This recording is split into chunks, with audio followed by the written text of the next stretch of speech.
Les vacances d'hiver poursuivent leur cours sans confinement. La zone C vient de rejoindre la zone A. Même si les remontées mécaniques sont au point mort, à Champs-Rousse, les activités ne manquent pas.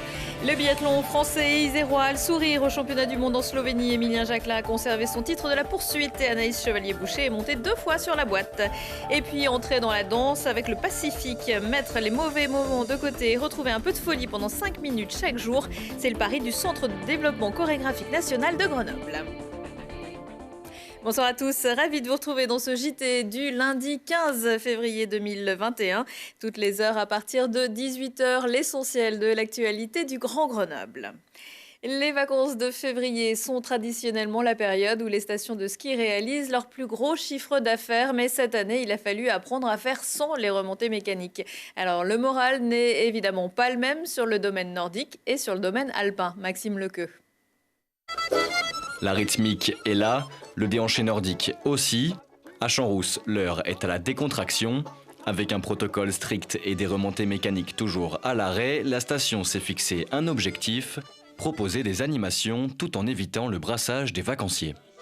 On essaye de maintenir les animations, principalement en extérieur. Le but, c'est vraiment de voir le sourire. Tout à l'heure, on avait un groupe d'enfants et même d'adultes qui dansaient en ski de fond, c'est assez rigolo. Donc ça, c'est ce qu'on aime voir, nous, c'est notre métier. Et c'est ce qu'on aime voir et faire partager. Escape game, golf sur neige ou encore cours de yoga en ligne, toutes les équipes de la station se mobilisent et proposent un maximum d'activités. Et le moins que l'on puisse dire, c'est que les vacanciers glissent sur cette dynamique. On est arrivé depuis hier, donc par rapport à l'année passée, on sent qu'il y a moins d'activités, mais ouais, c'est super agréable là. D'entendre de la musique comme ça, ouais, c'est joyeux, c'est sympa. La musique, ça apporte toujours quelque chose de joyeux, donc c'est une bonne idée, surtout que les vacanciers, ils ont de la chance d'avoir de la neige cette année, alors autant même si ça ne sera pas les remontées, ça peut faire vivre la station d'une autre manière, quoi. Et même si les pistes semblent noires de monde, à quelques kilomètres de là, au village, cela reste une saison blanche pour la plupart des commerçants. Ici, on doit être sur la zone de recoin où on est 17 commerces, je dirais, et on doit être 5 d'ouverts en tout et pour tout. Ça ne ramène pas plus de monde du tout, on reste toujours sur la base de 10% dont je parlais tout à l'heure. Par contre, le plateau de ski de fond, on rencontre une très très grosse fréquentation. Grâce aux efforts de tout le personnel de la station, Jean-Philippe et les autres commerçants du village pourraient finalement vivre une fin de saison sur une pente moins raide que prévu.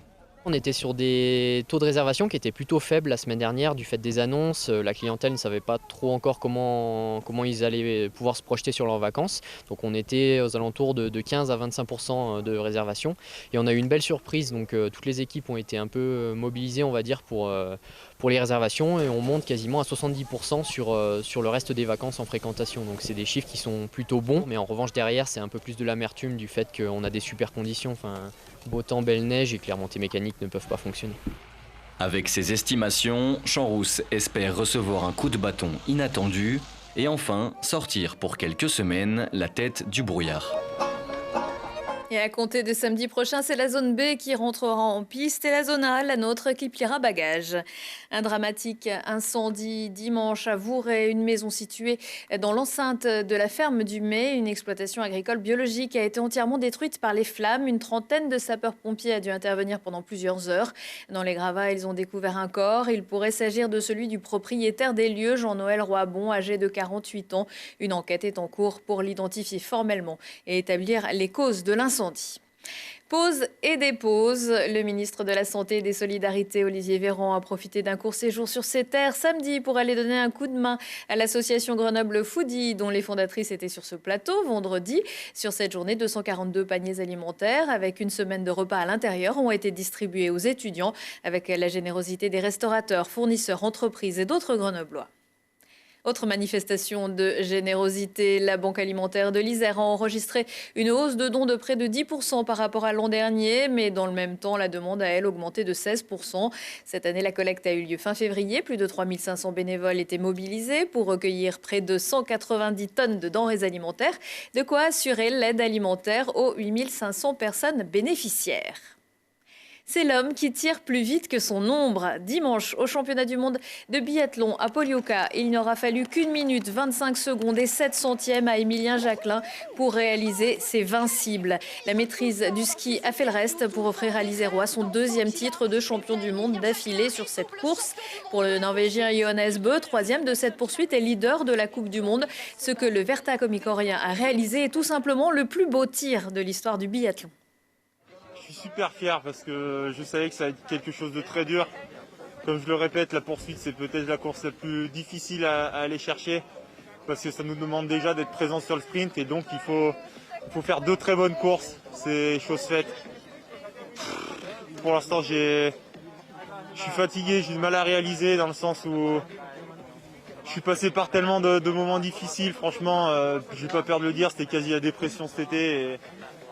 Et voilà, je ne vais pas remercier ma famille, mes proches, ceux qui m'ont aidé dans ces moments difficiles. Voilà, elle est pour eux.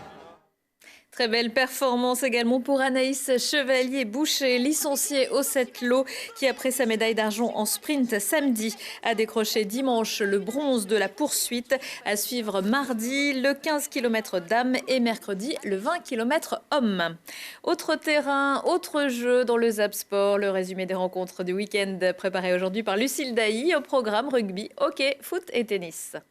Une 3e victoire d'affilée pour le FCG Rugby qui est allé battre le 4e de Pro D2 Nevers d'un petit point 13-12 qui suffit à son bonheur. Les Grenoblois restent à 6 points du top 6 qui leur permettrait de disputer les phases finales. Ils peuvent y penser, il reste 11 matchs. Les Brûleurs de Loup retrouvent la victoire à domicile et s'imposent face à Nice 6-2 et de très belle manière. Ils sont 7e de Ligue Magnus où les concurrents ont joué entre 11 matchs comme Grenoble et 17 matchs comme Nice. L'entraîneur le dit lui-même, c'était un match de crotte pour rester poli. Un froid de canard sur une pelouse qui venait d'être déneigée, très peu d'occasions, aucun but dans cette partie entre Grenoble et Amiens, 0-0. On en reste là. Grenoble reste 4e de Ligue 2. Enfin, du très très haut niveau sur les cours du Grenoble Tennis et des finales qui ont tenu toutes les promesses d'un plateau exceptionnellement élevé en raison de l'annulation de la plupart des tournois internationaux. Et un cocorico pour le trophée de la ville de Grenoble, remporté par le Français Lucas Poulain en 2-7 très disputés face au solide allemand Elmar et Djokovic. Et chez les dames, c'est Victoria Golubic, la Suisse ancienne 51 mondiale, qui remporte l'NG Open de l'Isère face à la Belge originaire d'Ukraine, Marina Zaniewska. 3-7 de très haut vol disputés par ces joueuses de tempérament. Golubic s'impose au tie-break après avoir sauvé 3 balles de match. Et puis dans l'agenda, le déplacement des Brûleurs de Loup mardi à 20h à Chamonix en Ligue Magnus de hockey sur glace. Et puis à 19h15, 20h15, 22h15, G-Sport en Isère, spécial athlétisme avec les champions de notre département. La culture se bouge. Privée de spectacles depuis peu ou pour le début de la pandémie, certaines structures développent des concepts originaux pour alerter sur leur situation, mais aussi éviter la sinistrose. C'est le cas du Pacifique à Grenoble, qui propose depuis ce lundi, tous les jours à 12h30 pile sur son parvis, 5 minutes de danse et lance un appel pour que vous, moi et les autres structures de danse de la métropole se joignent au mouvement. Un acte de résistance poétique en écho à la minute de Nadia Vadori-Gauthier lancée en 2015. On arrive aux 100 jours de fermeture des lieux culturels. Le public nous manque. Au-delà de ça, on voit très bien que le moral des Français est en berne. On manque de possibilités de se mouvoir. Voilà, on a perdu beaucoup de liberté et puis surtout de possibilités de se retrouver. Voilà, nos relations sociales sont bien mises à mal. Donc cette idée a germé petit à petit. Notamment en connaissant le travail de Nadia Vadori-Gauthier, 1 minute de danse par jour. Je lui ai expliqué, voilà, c'est un clin d'œil à ton projet. Elle m'a dit, mais allons-y carrément, appelons ça 5 minutes de danse par jour et je serai là pour le lancement. Oui, je pense que c'est important de trouver tous les moyens de continuer à être ensemble et de faire passer la vie et de continuer à danser, même si c'est hors des scènes. Et d'inviter tous ceux qui veulent se joindre à pouvoir le faire pour garder le cœur battant de ce qui nous anime et de ce qu'on a envie de partager. Ça défoule, ça fait vraiment du bien, ça apporte que des trucs positifs et tout. Je sais pas, c'est le fait qu'il y ait autant de gens et tout, qu'on danse ensemble sur la même musique et que ça soit un peu, on le savait pas avant ce matin qu'on ferait ça. Du coup je sais pas, c'est une expérience super sympa et qui fait du bien, quoi. Grenoble est définitivement terre de danse puisque Rachid Ouramdan, co-directeur du Centre chorégraphique national de Grenoble avec Johan Bourgeois depuis 2016, vient d'être nommé par décret sur proposition de Roselyne Bachelot, directeur de Chaillot, Théâtre national de la danse, plaque tournante de la création contemporaine. Richard Ouramdan succédera à Didier Deschamps, sans doute un homonyme, à partir du 5 avril. Prochain rendez-vous avec l'actu dans 1 heure et en replay sur télégrenoble.net. Excellente soirée à tous.